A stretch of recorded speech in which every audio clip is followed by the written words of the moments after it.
Far out in the vast blue emptiness of the Pacific Ocean lies one of the most isolated inhabited places on Earth. Waves crash endlessly against black volcanic cliffs, and across the rolling hills stand hundreds of enormous stone figures staring silently toward the horizon. These statues, some weighing more than 70 tons, have watched centuries pass in silence. Yet they guard a mystery that has fascinated historians, archaeologists, and explorers for generations. How did a small island, thousands of kilometers from the nearest continent, once support a thriving civilization capable of carving and transporting such colossal monuments, only for its population to collapse so dramatically that by the 19th century, barely 100 people remained? To understand the fate of this island, known today as Easter Island, and to its native inhabitants as Rapa Nui, we must travel back more than 1,000 years, to a time when the Pacific Ocean was being explored by some of the greatest navigators in human history. Long before Europeans ventured across the oceans, Polynesian sailors were already mastering the vast Pacific. Using double-hulled canoes, star navigation, ocean swells, and the behavior of birds, they traveled astonishing distances between islands scattered across thousands of kilometers of water. Sometime between the 9th and 12th centuries, a group of these seafarers set out on a voyage that would change the destiny of a remote volcanic island forever. The journey itself must have been extraordinary. After weeks at sea, scanning the horizon for signs of land, they would have finally spotted a dark silhouette rising above the ocean. The rugged cliffs of a small triangular island, formed by ancient volcanoes. Freshwater streams trickled down the slopes. Palm forests covered much of the land. Seabirds nested along the cliffs, and the surrounding waters were rich with fish. To weary travelers crossing the Pacific, the island must have seemed like a gift from the gods.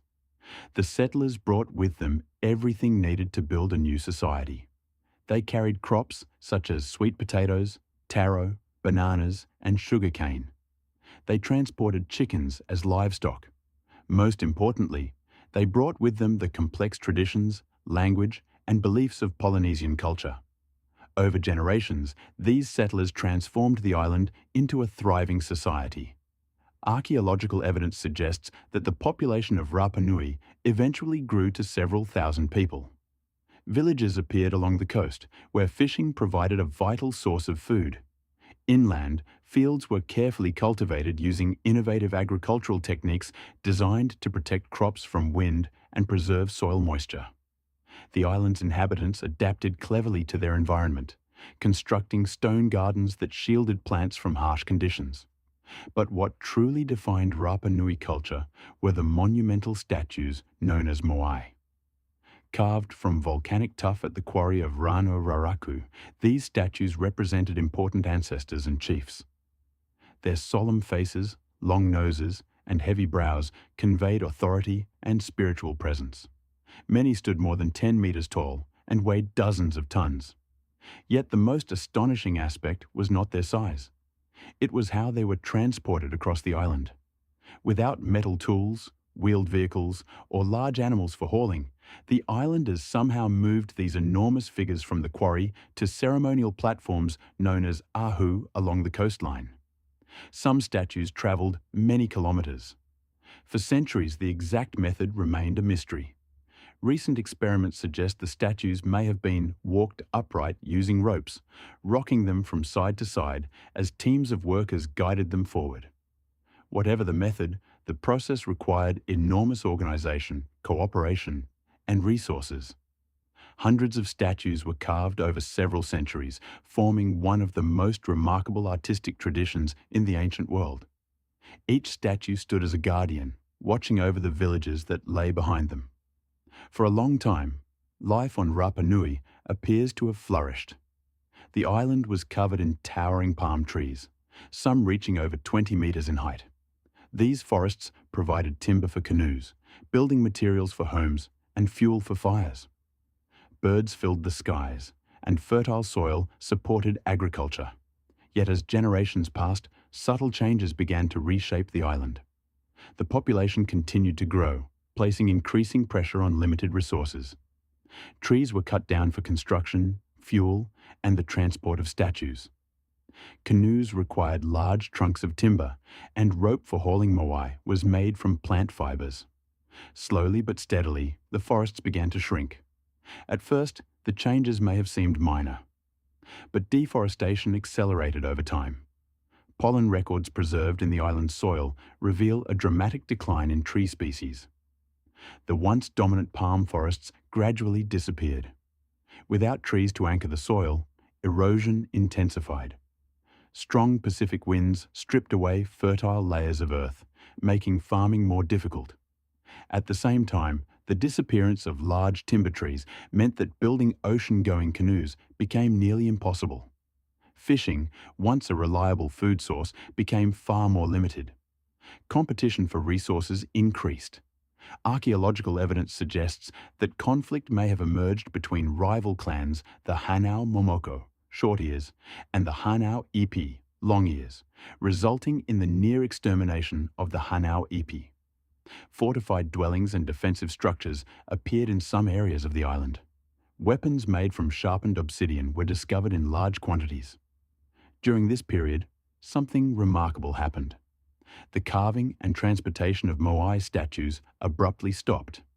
Hundreds of statues remained unfinished in the quarry at Rana Raraku, frozen mid-construction as if the workers had suddenly vanished.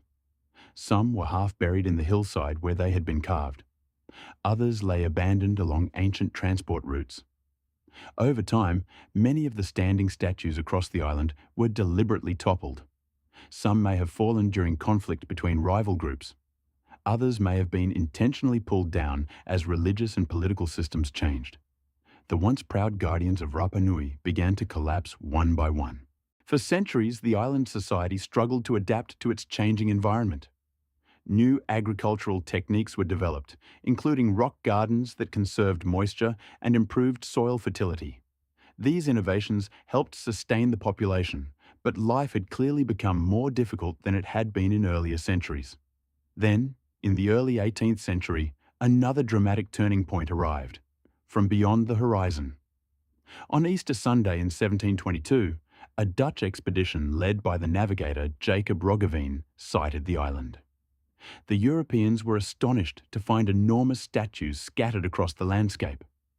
Roggeveen named the island after the day of his arrival, Easter Island. At the time of this first European contact, the population was estimated to number several thousand people. Yet the islanders' world was about to change in ways they could never have imagined. Over the following decades, ships from Europe and the Americas occasionally visited the island. Some encounters were peaceful, others were violent. Sailors sometimes kidnapped islanders or brought foreign diseases that spread through the population. But the most devastating blow came in the 19th century. In the 1860s, slave traders from Peru began raiding islands across the Pacific in search of laborers for mines and plantations. Rapa Nui became one of their targets. Armed raiders landed on the island and captured hundreds of inhabitants, including chiefs, priests, and many of the island's remaining leaders. The captives were transported thousands of kilometers away to work in brutal conditions. Most never returned. Those who survived eventually carried deadly diseases back with them when they were repatriated, including smallpox and tuberculosis. The consequences were catastrophic. Within only a few years, the population of Rapa Nui collapsed to barely more than 100 survivors. Ancient traditions, oral histories, and cultural knowledge that had been passed down for centuries were suddenly at risk of disappearing forever. Meanwhile, foreign interests began to claim control of the island itself. In the late 19th century, Chile annexed Rapa Nui, turning much of the land into sheep ranches.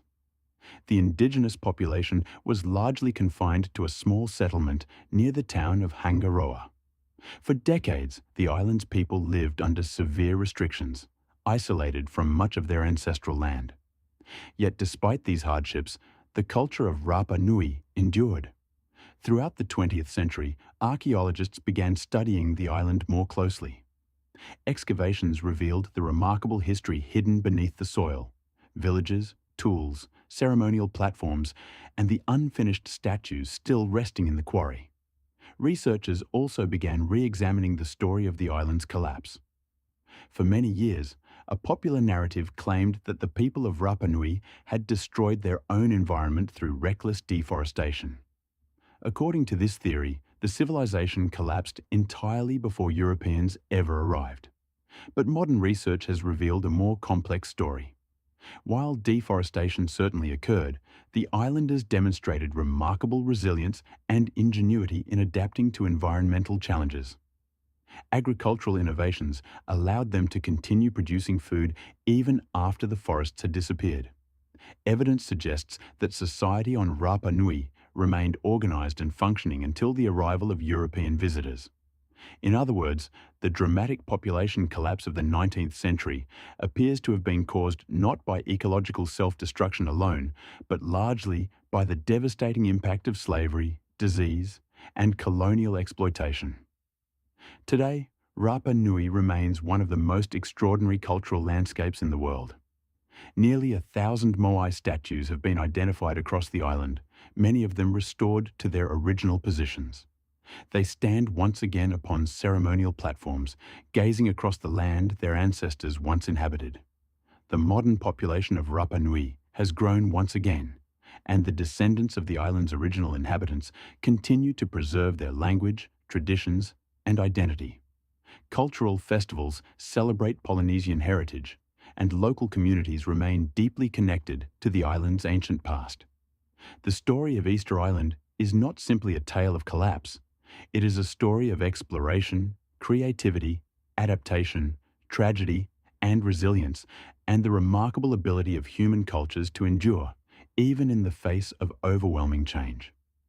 Across the windswept hills of Rapa Nui, the stone faces of the Moai continue their silent vigil, watching the horizon just as they have for centuries, guardians of a story that the world is only beginning to fully understand.